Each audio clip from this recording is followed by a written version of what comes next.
साथियों, ईरान के सवाल पे अमेरिका पूरी तरह से सरेंडर हो गया है। लेबनान में 81 इजरायली सोल्जर्स या तो मारे गए हैं या घायल हो गए हैं। और उसके बाद यमन ने बाब अल मंदेब स्ट्रेट बंद करने की धमकी दी ही नहीं है, बल्कि उसको लागू करना शुरू कर दिया। और फिर यूरोप से जो अमेरिका के बढ़ते इख्तिलाफ है। देखिए साथियों, हर फ्रंट पे आज 17 अप्रैल 2026 की जो मैंने आपको चार बड़ी खबरें, चार बड़ी हेडलाइंस बताई, आज ये स्थिति है कि ट्रंप चारों तरफ से घिरे हैं। भले ही वो कोई भी बयान दे, वो ये कह रहे हैं कि वॉर इज ओवर, वो ये भी कह रहे हैं कि ईरान ने जो मैं चाह रहा था वो दे दिया। अब जो पहली खबर है, देखिए ट्रंप किस तरह से झुके। ट्रंप का कहना है कि जो ईरान ने वो दे दिया जो अमेरिका चाह रहा था। क्या दिया भाई ईरान ने? ईरान ने यूरेनियम इनरिचमेंट की बात जो पहले ही ईरान कह रहा था कि इमाम खामनेई शहीद का फतवा है और हम कोई ऐसा मिलिट्री पर्पसेस के लिए न्यूक्लियर बम नहीं बनाना चाह रहे हैं, उसी बात को ईरान ने दोहरा दिया है। अब आगे चल के समझौता होता है, अगर ये जो 10 दिन का युद्ध विराम है ये एक्सटेंड होता है या कोई डील होती है इस्लामाबाद में या कहीं और। इस्लामाबाद डील के लिए तो ट्रंप ने कह दिया है कि हम वहां जाएंगे, खुद साइन करेंगे। तो अब उसके बाद क्या होता है, ईरान अपने देश में क्या करता है, उसके लिए भी वो स्वतंत्र है। ये भी इस डील में आने जा रहा है। यानी ईरान की चित भी पट भी। अब आप बताओ, उसके बाद आसिफ मुनीर वाला फैक्ट है कि आसिफ मुनीर अमेरिकन एजेंट बन के तेहरान गए थे, लेकिन जब तेहरान से वो निकले हैं और वॉशिंगटन पहुंचे तब तक वो चाइनीज एजेंट बन चुके थे। बताइए, यानी ईरान ने एक्चुअली 12D का चेस गेम खेल दिया। 12D का चेस गेम खेला है साहब, बड़ा जबरदस्त। अच्छा, इसमें एक चीज आपको और बता दें कि जो अमेरिका ने जिस तरीके से एक अपनी साख उनकी गिरी है ईरान के युद्ध में, दोबारा युद्ध ना शुरू हो इसके लिए अमेरिका तत्पर था। और इसीलिए डोनाल्ड ट्रंप ने, अब सोचिए, उनके अपने son in law Jared Kushner, Steve Witkoff जो उनके खास दोस्त हैं, यही लोग ट्रंप की तरफ से नेगोशिएट करते थे।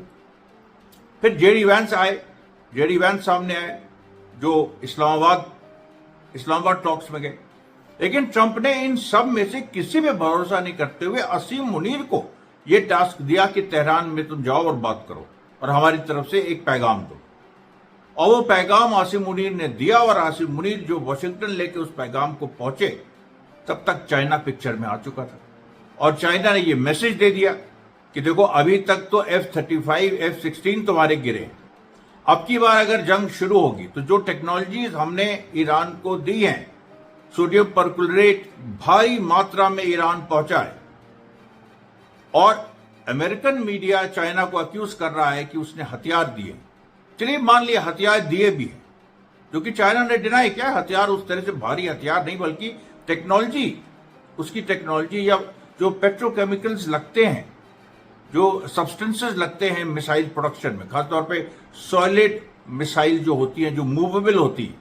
सॉलिड और लिक्विड मिसाइल में यही फर्क होता है। लिक्विड मिसाइल्स जो लिक्विड से प्रोपेल्ड होती हैं वो स्टेशनरी रहती हैं, और जो सॉलिड जो ईगन से प्रोपेल होती हैं वो मोबाइल रहती है। और सोडियम परक्लोरेट का जो सबसे बड़ा जो यूज है वो सॉलिड मिसाइल्स में, जो ईरान भारी मात्रा में प्रोड्यूस कर रहा है। तो इसलिए देखिए, चाइना ने टेक्नोलॉजी दी। अच्छा, चाहे वो जो जब जंग चल रही थी तो यूएस सोल्जर्स कहां कहां छुपे हैं उनको लोकेट करके, यूएस आर्मी का जमावड़ा कहां कहां हो रहा है उसको लोकेट करके, सैटेलाइट के माध्यम से, ओपन इंटेलिजेंस के माध्यम से, और फिर उसको जो चाइना की अपनी एआई है, जो मिजवार कंपनी चाइना की है, उसने अपनी एआई से उसको टैबुलेट करके ईरान को करेक्ट पिक्चर दी, लाइव पिक्चर दी रियल टाइम में कि ये देखो ये होने जा रहा है, इस तरह से इसको रोको। उधर रशिया ने ह्यूमन इंटेलिजेंस दी। तो वो सारी जो चीजें हैं वो अमेरिका ने देखी। अब अमेरिका को ये डर है कि कुछ और भी एडवांस टेक्नोलॉजीज ईरान पहुंच गई, और अब की बार अगर हमने ग्राउंड इन्वेजन किया तो ईरान जो इतना कॉन्फिडेंटली कह रहा है, ईरान के जो टॉप मिलिट्री लीडर्स हैं वो कह रहे हैं कि ग्राउंड इन्वेजन होना चाहिए, ईरान का ग्राउंड इन्वेजन होना चाहिए। ईरान के टॉप लीडर्स कह रहे हैं। उसमें क्या होगा कि हम इतने हजारों अमेरिकन सोल्जर्स को बंदी बना लेंगे और उसके बाद हर अमेरिकन सोल्जर का $1 बिलियन लेंगे। ये ऐसी तंज है। लेकिन आप पोजीशन देखिए ईरान की कितनी स्ट्रांग हो गई, वो कितने कॉन्फिडेंस से बात कर रहे हैं, एक अलग लेवल का कॉन्फिडेंस है। जब से आसिम मुनीर पहुंचे हैं तेहरान, ट्रंप सोच रहे थे आसिम मुनीर तेहरान पहुंचेंगे, तेहरान डिमोरलाइज होगा, उल्टा आसिम मुनीर जब पहुंचे तो ईरान के और ज्यादा उसका वेट बढ़ गया, वजन बढ़ गया ईरान का।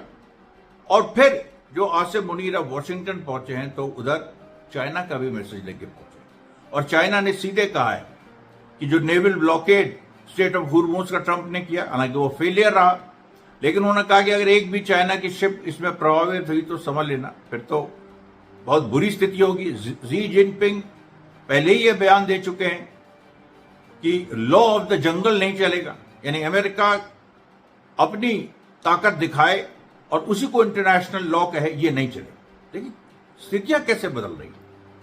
ये लड़ाई, ये सवाल पुतिन ने सबसे पहले 2014 में उठाया था कि अमेरिका के जो इंटरेस्ट हैं वही इंटरनेशनल लॉ बन जाते हैं। अरे इंटरनेशनल लॉ का मतलब कि सारे इतने सारे देश हैं दुनिया में, उन सबके भी हितों को तो ख्याल रखना होगा इंटरनेशनल लॉ को।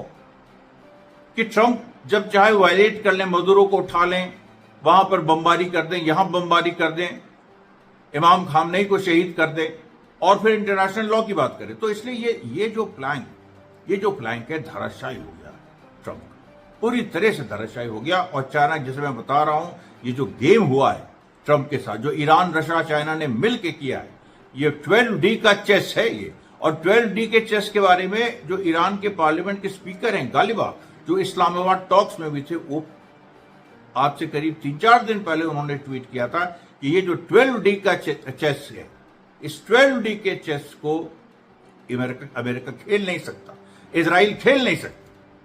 अब हम आते हैं दूसरे मुद्दे पर, लेबनान में देखिए सीज फायर अनाउंस हो गया है। और किसने अनाउंस करवाया या किसने दबाव डाला जिसके आगे ट्रंप झुके और उन्होंने नेतन्याहू को झुकाया? वो भी ईरान है, क्योंकि ईरान ने कह दिया था कि अगर लेबनान में सीज फायर नहीं हुआ तो हम तो अपनी तरफ से जंग जारी रखेंगे, वो अलग बात है, अमेरिका को कुछ नहीं मिलेगा।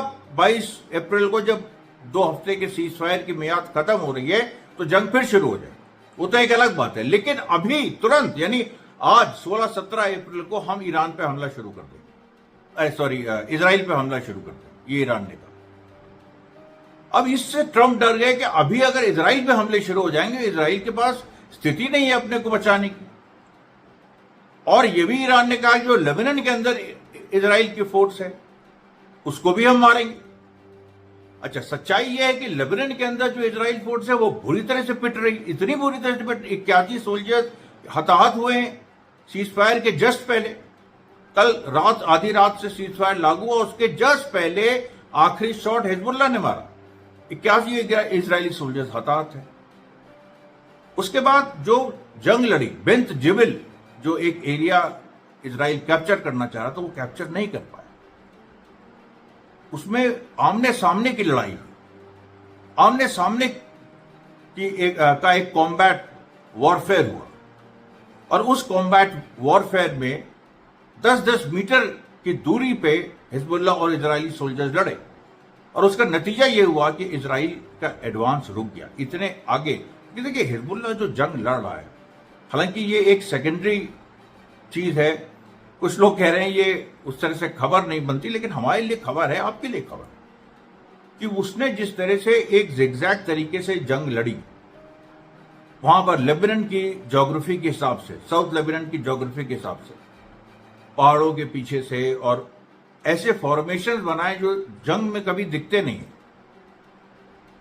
कि एक तरफ एक टुकड़ी है, उसके कम से कम 100 मीटर दूर दूसरी टुकड़ी है दूसरे डायरेक्शन में, मतलब उसका फेस ही दूसरे डायरेक्शन में। लेकिन वो जब व्हीलिंग हो रही है, एक व्हीलिंग टैक्टिक्स होती है कि यहां की टुकड़ी जब इधर जा रही है तो उधर 100 मीटर दूर की टुकड़ी जब उधर देख रही है वो व्हील करके इधर आ जाती है। वो व्हीलिंग टैक्टिक्स होती है, जैसे आप एक कार का स्टीयरिंग व्हील घुमाते हो, वो तो जो व्हीलिंग टैक्टिक्स हिजबुल्लाह की है, इसमें इजराइल फंस गया। पीछे के लोग आगे आ जाते हैं, कब आगे के लोग पीछे चले जाते हैं। ये अद्भुत चीजें हो रही। अच्छा, अब आते हैं यमन पे। यमन ने देखिए बाब अल मंदाब स्ट्रेट पे ऑलरेडी कह दिया है कि हम अगर ये जो ईरान के साथ अमेरिका का जो समझौता है वो नहीं होता है तो बाब अल मंदाब स्ट्रेट हम बंद कर देंगे। सबसे ज्यादा अमेरिका इससे डरता है कि बाब अल मंदेब स्ट्रेट बंद हुआ, 20% विश्व का व्यापार स्ट्रेट ऑफ हुर्मुज में ऑलरेडी बंद है। ट्रंप का नेवल ब्लॉकेड फेलियर रहा है। अगर बाब अल मंदेब स्ट्रेट बंद हो गया तो क्या, तब तो विश्व का कम से कम आप सोचिए 25 से 30 से 35% व्यापार ठप हो जाएगा। कई ऐसे अमेरिकन क्लाइंट कंट्रीज हैं जो दिवालिया हो जाएंगे। ये पूरी स्थिति है। ट्रंप सबसे ज्यादा डरता हो, वहां कुछ कोई कर नहीं सकता। इजराइल बेबस है, वहां कुछ नहीं कर सकता। यमन में उसके पास नेवी तो है नहीं इजराइल के पास कि वो यमन से लड़ सके। अमेरिका के पास नेवी है, वो इतनी दूर मिडिल ईस्ट में आके लड़ी। 3 महीने की जंग, मार्च से लेके मई 2025 तक यमन और अमेरिका में बाकायदा जंग हुई जिसमें अमेरिका हार गया। बताइए, बाकायदा वो ऑपरेशन था, उसमें Harry Trueman, Eisenhower aircraft carriers लगे थे, सब पीछे एक के बाद एक। तो ये जो तीसरी बड़ी खबर है यमन को लेकर, जो हमने शुरुआत में कही। फिर देखिए चौथी बात, जो अमेरिका और नेटो में झगड़ा हो गया है। अच्छा, ये झगड़ा शुरू हुआ स्ट्रेट ऑफ हुर्मुज से कि ट्रंप ने कहा स्ट्रेट ऑफ हुर्मुज को ईरान के चंगुल से छुड़ाने के लिए नेटो देश अपनी फौज भेजे। नेटो देश ने कहा नहीं, ये हमारी जंग नहीं है। फिर स्पेन के जो प्राइम मिनिस्टर पेड्रो सांचेज हैं, उन्होंने बकायदा इजराइल के साथ संबंध तोड़े और एक कैंपेन चलाया जिसमें उन्होंने ब्रिटेन से, फ्रांस से और इटली की मेलोनी को कन्विंस कर लिया कि ट्रंप के खिलाफ खड़े हो जाए। फिर ट्रंप ने पोप को गाली एक तरह से दे दी और खुद को जीसस क्राइस्ट बता दिया। अब इसको लेके जो अमेरिका में जो क्रिश्चियन पॉपुलेशन है वो तो नाराज बहुत ही ज्यादा हो गई। ट्रंप ने सोचा था कि क्योंकि ट्रंप प्रोटेस्टेंट है, कैथोलिक नहीं है, और पोप कैथोलिक है, कैथोलिक दुनिया के पोप है, तो वो पोप को गाली देके इनके जो प्रोटेस्टेंट हैं और जो क्रिश्चियन जायनिस्ट है वो खुश हो जाएंगे। लेकिन हुआ उल्टा। जो क्रिश्चियंस हैं, जो ट्रंप का सपोर्ट बेस है अमेरिका में, वो नाराज हो गए। उसके बाद मेलेनी, जो कि इटली की प्राइम मिनिस्टर है, और वेटिकन इटली में ही है। Italy is a Catholic country, France is a Catholic country, Spain is a Catholic country, only Britain and Germany they are Protestants.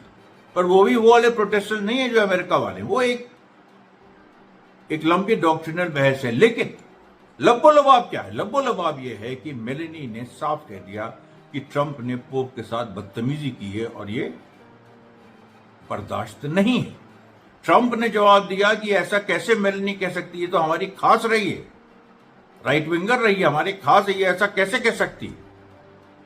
और ये भी उसने कह दिया कि जो लोग पोप के साथ खड़े हैं वो ईरान न्यूक्लियर वेपन डेवलप करे उसके साथ खड़े, उन्होंने उससे जोड़ दिया। यानी अगर कोई ट्रंप को रोके कि तुम जंग मत करो तो वो कह देता है कि तुम ईरान की मदद कर रहे हो। पोप को भी यही कहा उसने कि pope is helping Iran. Meloni को भी उसने कहा you want Iran to have a nuclear weapon. तो मेलोनी ने क्या कहा, जवाब क्या दिया? मेलोनी ने कहा कि 9 देश हैं दुनिया में जिनके पास न्यूक्लियर हथियार हैं, लेकिन इस्तेमाल केवल एक देश ने किया और वो अमेरिका है, ट्रंप का अमेरिका है। क्या जवाब है, मतलब पलटवार था। लेकिन मेलोनी का मैं कोई फैन नहीं हूं, उनकी पॉलिटिकल आइडियोलॉजी का इसका, लेकिन इस सवाल पे जो एक स्टैंड लिया ट्रंप के अगेंस्ट, इसमें जो इटालियन ऑपोजिशन है, जो ज्यादातर लेफ्ट है, उसने भी सपोर्ट किया मेलोनी कि भाई इन्होंने बात तो सही की और एक स्टैंड लिया जो कि बहुत जरूरी था। और मेलोनी को भी लगा कि जन समर्थन ट्रंप के खिलाफ है, यानी जनता का जो मत है वो ट्रंप के खिलाफ है, और जन समर्थन की एक पॉलिटिशियन को जरूरत रहती है।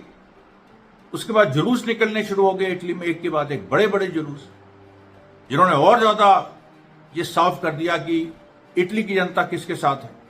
और इसका जो असर पड़ा है आप देखिए कि पोलैंड पे पड़ा है, बहुत सारे, और चेकोस्लोवाकिया पे पड़ा है, बहुत सारे और नेटो के देश जो ईस्ट यूरोप में थे पहले, जो सोवियत ब्लॉक था उसमें थे, उसके बाद वो वेस्टर्न ब्लॉक में आ गए, नेटो में आ गए, उन पे असर पड़ा है भारी संख्या। वो लोग ट्रंप के विरोध में आ गए। ये हालत है कि अमेरिका को कहीं अपने एयरक्राफ्ट पार्क करने की जगह नहीं मिल रही है मिडिल ईस्ट के बाद। मिडिल ईस्ट में जो पार्क उसने किया, वो तो अगर जंग फिर से शुरू हो गई युद्ध विराम के बाद 22 अप्रैल के बाद, तो ईरान तो उनको मारेगा। तो अमेरिका की प्लानिंग थी कि अगर जंग दूसरे फेज में जाती है, अगर 22 अप्रैल के बाद जंग शुरू होनी है, तो हम इनको यूरोप के बेसिस में शिफ्ट कर। लेकिन यूरोप के बेसिस अब कह रहे हैं कि हमारी जमीन मत इस्तेमाल करो। यहां तक कि सऊदी अरेबिया ने भी दोबारा कह दिया कि हमारी जमीन मत इस्तेमाल करो। हालांकि सऊदी अरेबिया ने पहले भी कहा था, लेकिन उसकी जमीन इस्तेमाल की गई। पर इस बार शायद वो ज्यादा एक कड़ा रुख सऊदी अरेबिया ने निभाया है यूरोप के तेवर को देखते हुए। जापान, साउथ कोरिया, ऑस्ट्रेलिया, तमाम प्रो अमेरिकन देश, बाकायदा जिनके सिक्योरिटी अलायंसेज अमेरिका के साथ अलग से, और नेटो का हिस्सा नहीं, अलग से है, खासतौर पे जापान और साउथ कोरिया, उन्होंने मना कर दिया कि हम अपनी कोई स्पेस नहीं देंगे। तो ये देखिए, एक पॉलिटिकल और मिलिट्री मॉरल तीनों डिफीट ट्रंप की हुई। और अभी जो स्थिति है उसमें मैं ये नहीं कह रहा हूं कि जंग रुक गई है या 22 अप्रैल के बाद जंग शुरू नहीं होगी। संभव है कि अगर नेतन्याहू बिलबिला जाए और कोई हमला कर दे ईरान के ऊपर 22 अप्रैल के बाद, तो ट्रंप भी रिस्पॉन्ड करे, या कोई फॉल्स फ्लैग अटैक ये लोग ईरान की तरफ से करवाएं किसी यूरोपियन कंट्री पे। फॉल्स फ्लैग आप जानते हैं क्या होता है, कि होगा वो ईरान के सॉइल से, लेकिन कराएंगे उसको मोसाद, CIA और ब्लेम करेंगे ईरान। यानी अमेरिका और इजराइल किसी देश पे हमला करेंगे और कहेंगे ईरान ने हमला किया। वो चाहे कोई यूरोपियन देश हो सकता है, वो मिडिल ईस्ट का कोई अरब देश हो सकता है, अल-अक्सा मस्जिद पे भी हमला वो कर सकते हैं। फॉल्स फ्लैग दिखाने के लिए कि ईरान एक मिसाइल छोड़ रहा था, वो उसकी ट्रेजेक्ट्री बदल गई, उससे अल-अक्सा मस्जिद उड़ गई। अब ये तो देखिए, ये सब रिस्क हैं, लेकिन अल-अक्सा मस्जिद को प्रोटेक्ट करने के लिए वहां पर जो पैलेस्टीनियन रेजिस्टेंस की फोर्सेज हैं वो हैं, वेस्ट बैंक में भी हैं, गाजा में भी हैं, वो पूरी तैयारी में है कि अगर ऐसी स्थिति बनती है, अल-अक्सा को कोई नुकसान पहुंचता है, तो जाहिर सी बात है एक ग्लोबल जिहाद डिक्लेयर होगा सुन्नियों के बीच भी। और शिया ऑलरेडी एक जिहाद का कॉल दे चुके हैं इमाम खामनेई की शहादत के बाद। तो फिर ये दोनों चीजें मिल जाएंगी, और अमेरिका और इजराइल के जो ये एक आइडिया है कि हम ईरान को आइसोलेट कर देंगे, ईरान को ब्लेम कर देंगे, और ईरान और बाकी अरब मुल्कों में शिया और सुन्नियों में मिडिल ईस्ट के झगड़ा करा देंगे, ये भी असफल रहेगा। तो ये देखिए, आज के दिन का प्रसारण था। आपने सुबह जो हमने ईरान के सुप्रीम लीडर के भारतीय रिप्रेजेंटेटिव हकीम इलाही साहब का जो इंटरव्यू हमने रिलीज किया, उसको आप ज़्यादा से ज़्यादा देखिए और आगे बढ़ाइए। इस वीडियो को भी ज़्यादा से ज़्यादा देखिए, आगे बढ़ाइए। और आज देखिए शाम को एक और वीडियो है। तब तक के लिए धन्यवाद साथियों, बहुत बहुत।